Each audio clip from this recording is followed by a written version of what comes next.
tey jii bilan bi buñ ko doon tiré tey lan la ci bopp CROUS bi. waaw sëñ Aziz ñu wax ni rek ginnaaw bi ñu bénéficier confiance du président de la République et du Premier ministre le 15 mai 2024 nous avons pris fonction le 6 juin 2024 booboog léegi ñu ngi ci ñaar fukki weer ci tetu CROUS de Saint-Louis mu nekk un grand honneur pour ñun parce que au-delà du fait que ni Ndar la ñu dëkk Gandiol mais aussi université boobu la ñu jàngee. Donc tey bu ñu fa delloo avec ce statut de prendre en charge en tout cas tout ce qui est question sociale dañ ciy am mbégte bu rëy mais aussi mu nekk un grand défi boobaak léegi nag ñu ngi def ay jéego comme ni ñu ko xamee CROUS yi ñeenti pàcc la ñuy gérer ci université yi muy la restauration l'hébergement la prise en charge médico-sociale mais aussi l'animation culturelle sportive boobu ba léegi nag pàcc bu ne rek bu ñu ci jël rek am na ay jéego yu ñu ci def mais aussi sur le plan du personnel notamment du PATS déjà acte bu fort bi ñu jëkk a posé bi ñu ñëwee mooy ñu ngi fàttali ñun ñëpp événement malheureux yi amoon 2018 mu taxoon la direction du CROUS ñu délocaliser ko yóbbu ko au niveau du centre-ville alors que les locaux étaient déjà réfectionnés bi ñu ñëwee après 2 mois de service on a fait le choix de retourner au niveau du campus social malgré les risques mais ñun mën lu koon jàpp ay risques parce que aussi ay nit boo leen di servir da ngay nekk seen wet donc loolu mooy acte bi ñu jëkk a def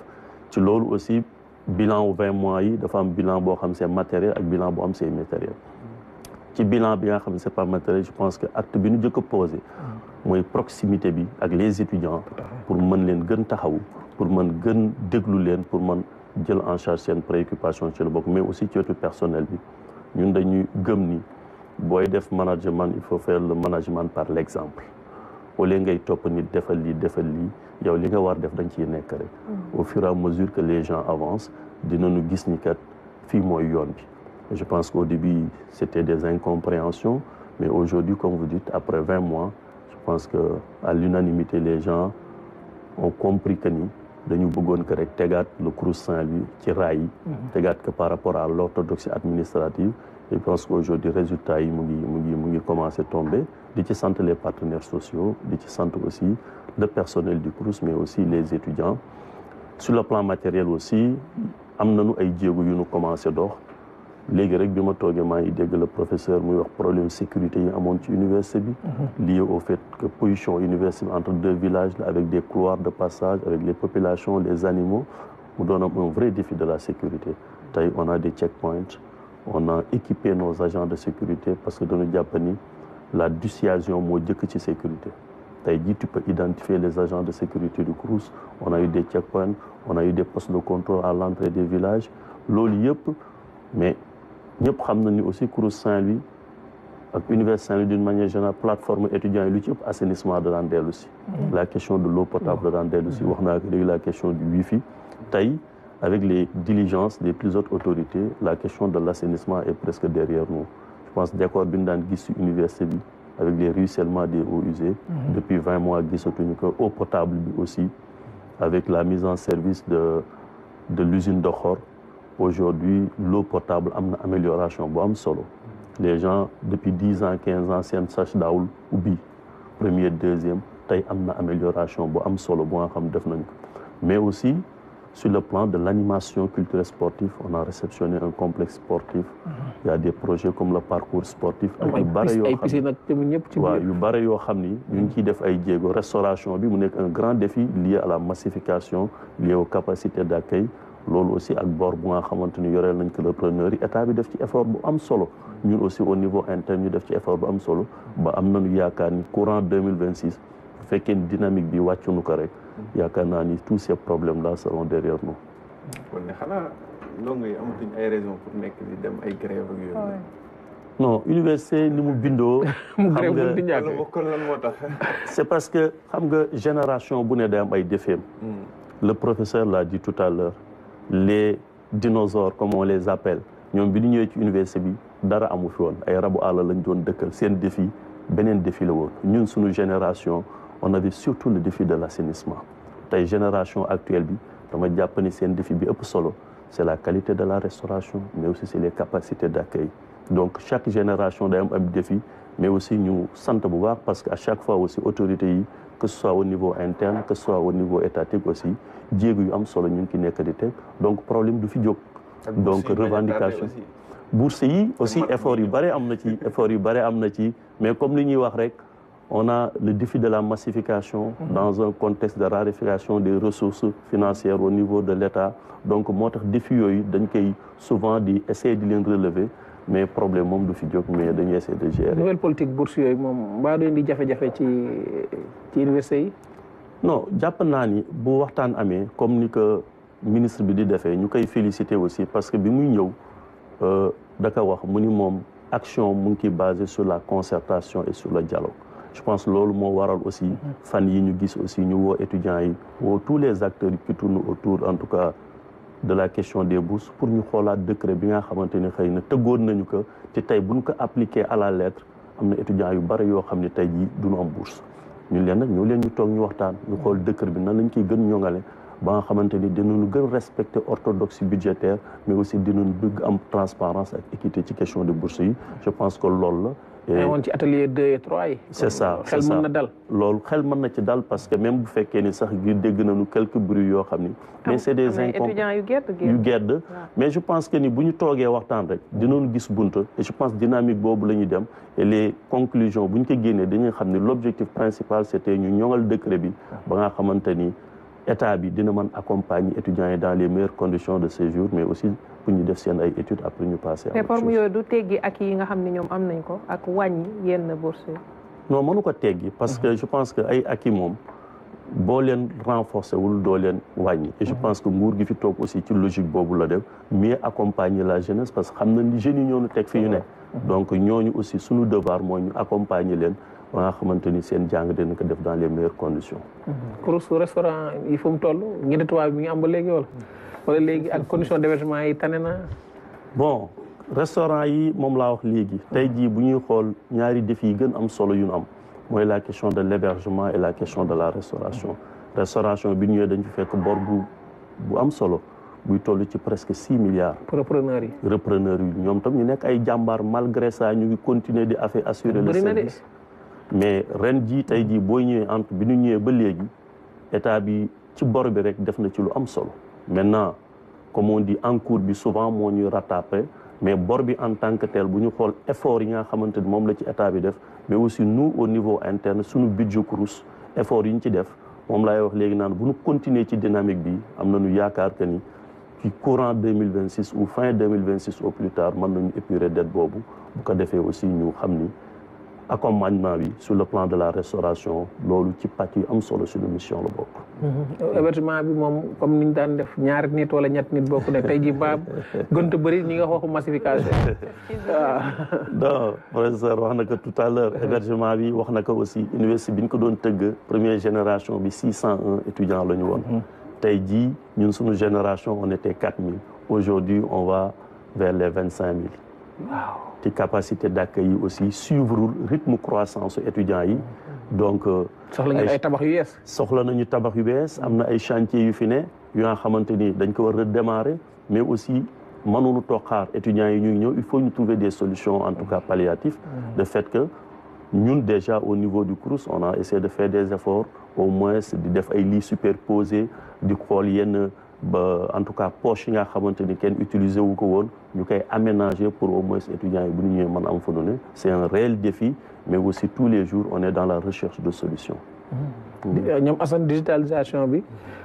tey jii ku wax ticket université tey amatul dem di rek di jënd da ngay ubbi sa kii rek ci projet yooyu ngeen ci projet yooyu la ñu ne ti am nañ ci ay exemples yu marché suñu jëlee. Le cas de notre frère Serigne Bakelo qui est au CROUS Thiès, qui a en tout cas fait un travail extraordinaire par rapport à la digitalisation. Nous aussi au niveau du CROUS Saint-Louis, on est en train de déployer en tout cas des applications. D'ailleurs, on a fait la phase test pour que non seulement nous digitaliser les tickets de restaurant, pour mieux contrôler en tout cas les entrées, mais aussi pour plus d'efficacité. Mais nous beaucoup nous yam ci lool rek. Au-delà de la restauration, la codification au niveau de l'hébergement, yooyu yëpp ay programme yoo xam ñu ngi ciy liggéey et balaa yàgg am nañu yaakaar ni dinañu gis résultat yi. xel dal na ko.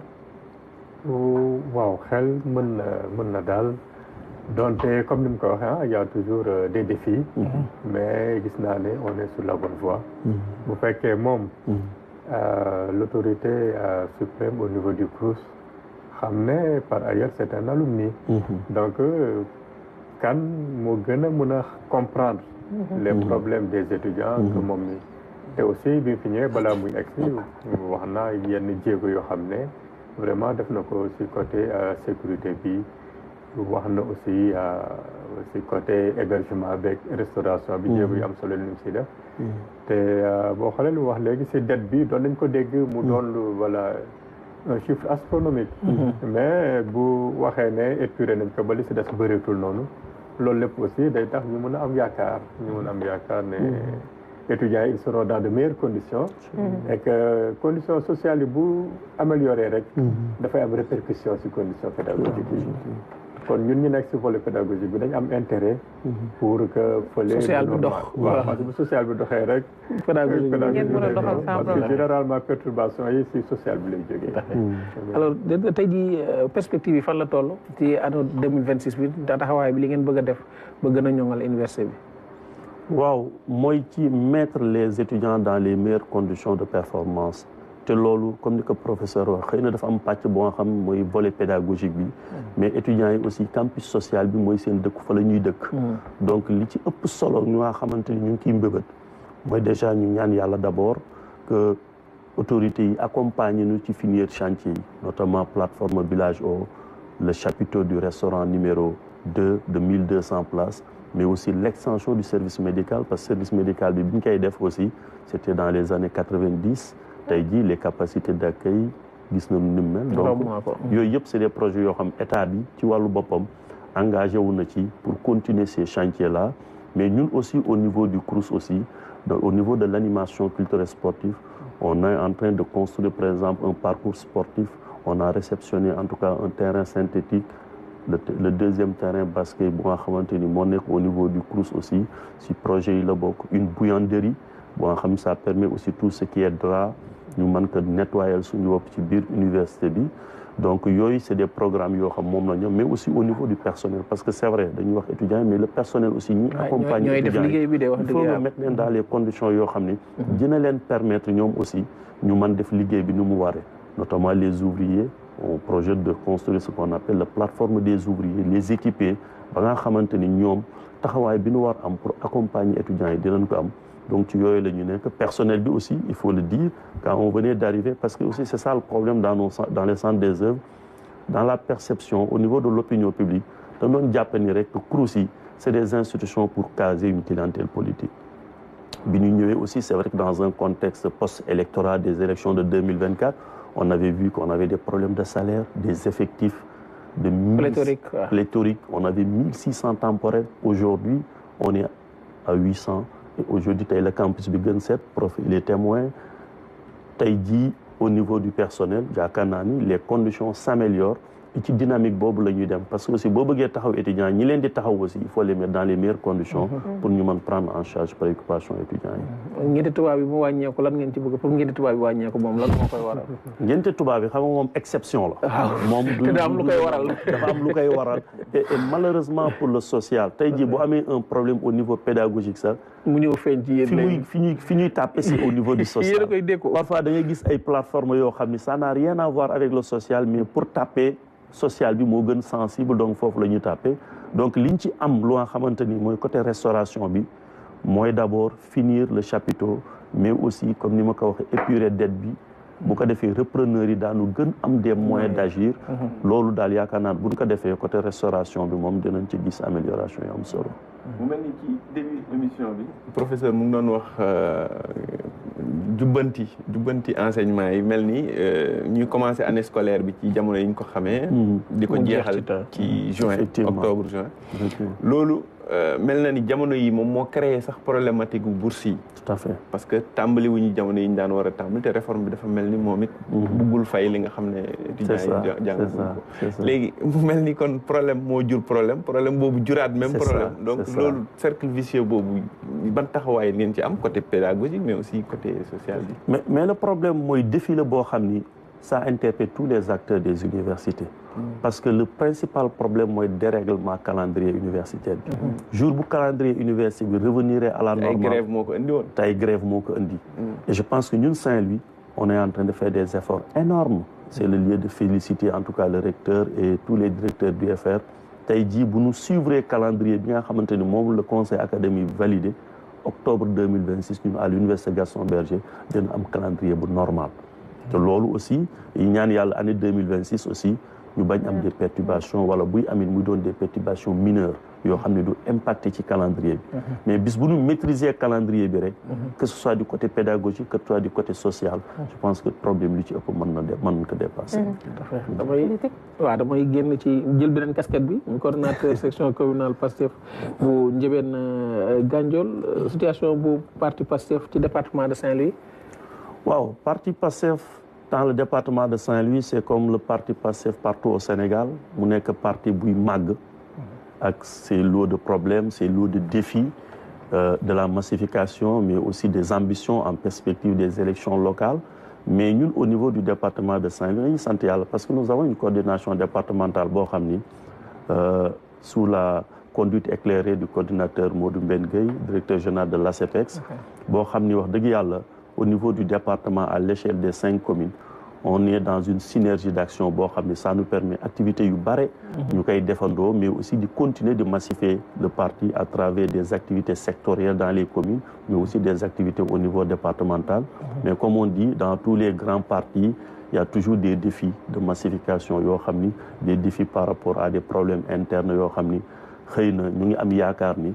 et c'est ça qu'il faut saluer dans Pastef Saint-Louis et dans Pastef d'une manière générale. On peut avoir des petites divergences, mais à chaque fois que l'intérêt du parti et l'intérêt des populations est en jeu, on saura se retrouver autour de l'essentiel. On l'a fait pendant les élections législatives,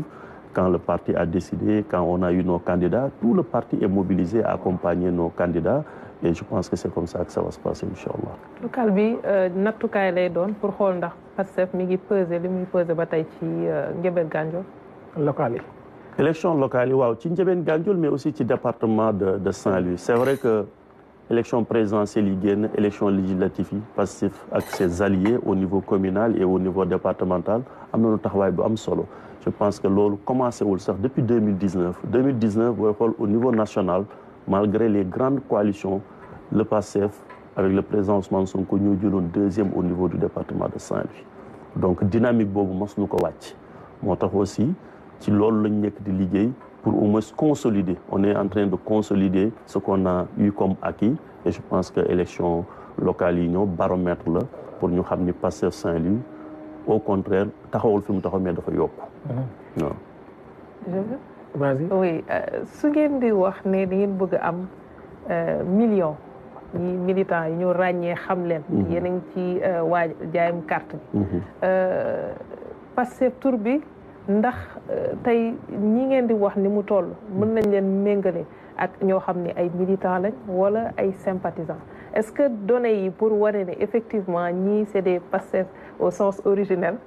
am ngeen ko yéen parti bi jërëjëf Soxna Aram alors loolu li ma ciy wax tey jii boo jëlee Sénégal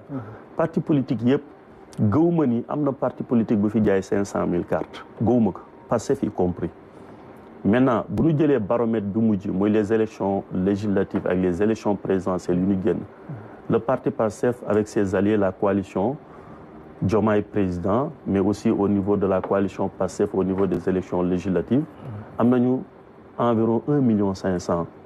Sénégalais ñoo def confiance à ce projet politique là qu'on les a proposé 1,5 million yooyu bu ñu gisee le discours du président Ousmane Sonko daf ñu jox sas pour ñu indi 1 million de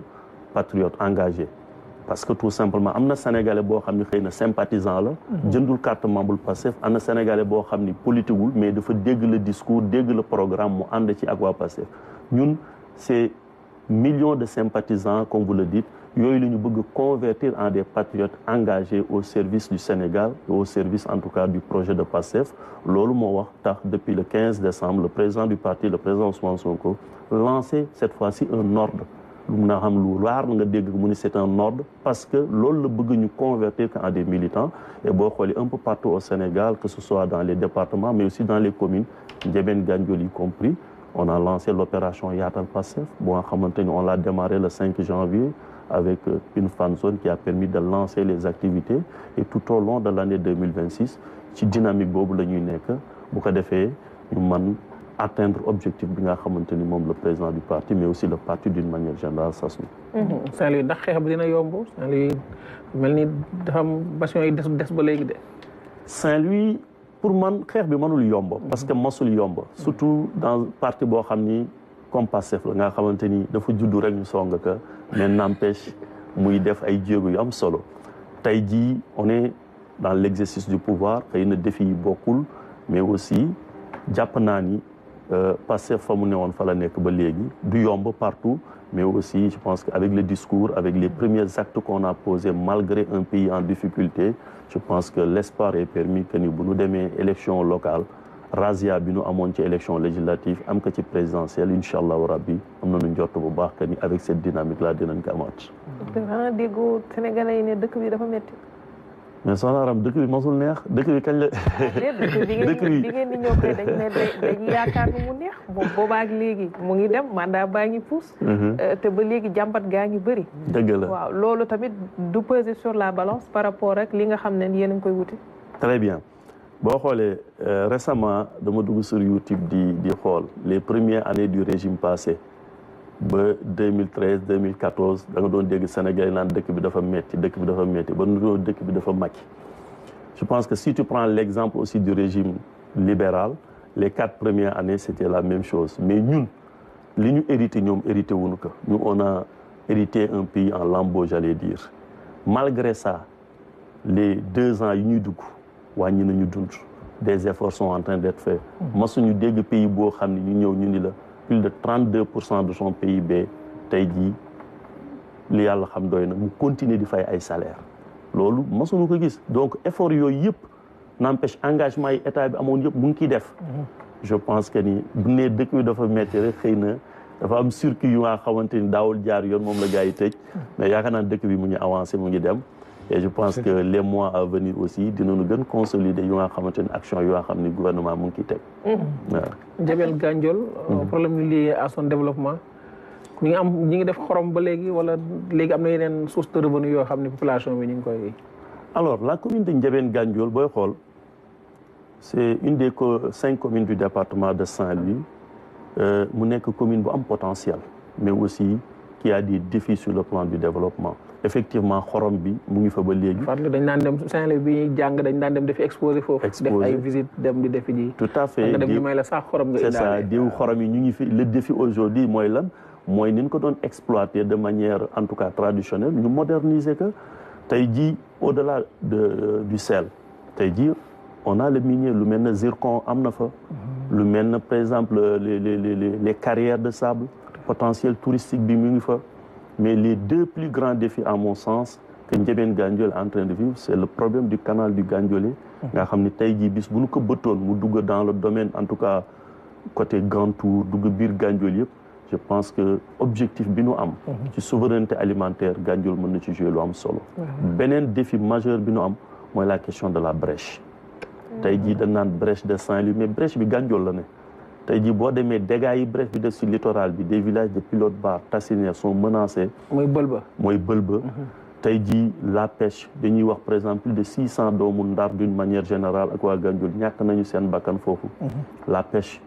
yàqu na désarticulé na suuf si xorom si commencé na remonter. donc dégâts yu am solo la fa def je pense que ñaari défis yooyu bis bu ñu ci autorités yi jàppale ba ñu relever que. Je pense que la commune de Ndiabel Gandiol peut être les communes en tout cas les plus en tout cas en avant au niveau du Sénégal. Il y a l'autoroute aussi Dakar-Saint-Louis qui peut-être bientôt mu nekk en service dina am ay njeexital. Tout à fait parce que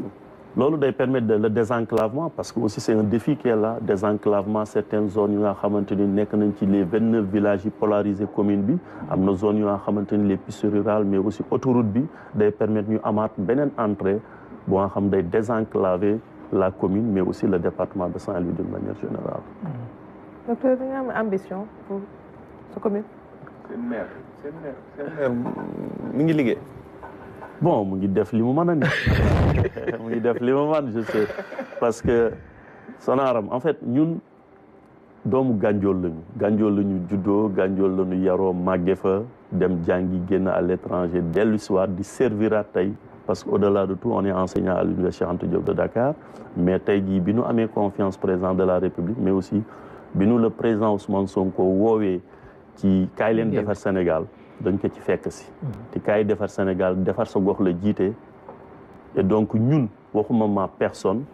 mais tey jii on a besoin et c'est ça qui est le plus important avoir une équipe boo xam ni dina mën porter en tout cas la déclinaison locale de la vision Sénégal 2050 à travers par exemple les pôles territoires et je pense que tey ñun doomu Gandiol waa Pastef ak nos alliés nous allons proposer une offre pas ma personne mais une équipe va proposer une offre pour que aspiration yi doomu Gandiol am mais aussi la vision que les nouvelles autorités ont que ñu mën ko porter au niveau local. mais bu ñu la jiitalee nga jël. dama ko bañ. non mais mënoo dëkk ci dëkk tey. juddoo fa yaroo fa. ñu jiital la ngay daw. tey jii ñu ni la kaay jiitu nga ni doo jiitu. mais ma personne importe peu li am solo parce que déjà j'ai des défis à l'université ça c'est un problème loolu rek doy na sas donc pour le moment ci défi boobu ñu nu dénk la ñu nekk. mais on a encore des mois à venir mais li ëpp solo rek mooy l'équipe qui doit porter en tout cas le projet. Pastef mooy kuy yoddu sa xel. Aram du bàyyi. non ah. Aram déclaration la bëgg a def loo. non mais xam nga. ne ko bu jotee rek yomb. bu jotee yomb ba pare aussi ñun je trouve que ni on a assez de compétences. au niveau du parti au niveau de Gandiol yoo xam ne tey jii. seen parti la bokk. non maire sortant bi bokk suñu parti il a accompagné l'ancien régime. mais da nga ko bëgg a boole ci massification bi rek mu ñëw. non ñun massification bi le concept yaatal Pastef comme ni ma ko tuddee ñun dañu jàpp ni képp koo xam ni jàpp nga ni am nga loo mën apporter suñu projet Pastef fii. ti amoo tu ne traînes pas de casserole comme on dit. jàpp ni war nga mën apporter un plus ñun yaatal nan la bu ko defee ñu accompagner en tout cas le gouvernement actuel. à atteindre en tout cas les objectifs qu'ils ont. jërëjëf docteur Babacar Diop. merci beaucoup kay gërëm bu baax ak may tooj.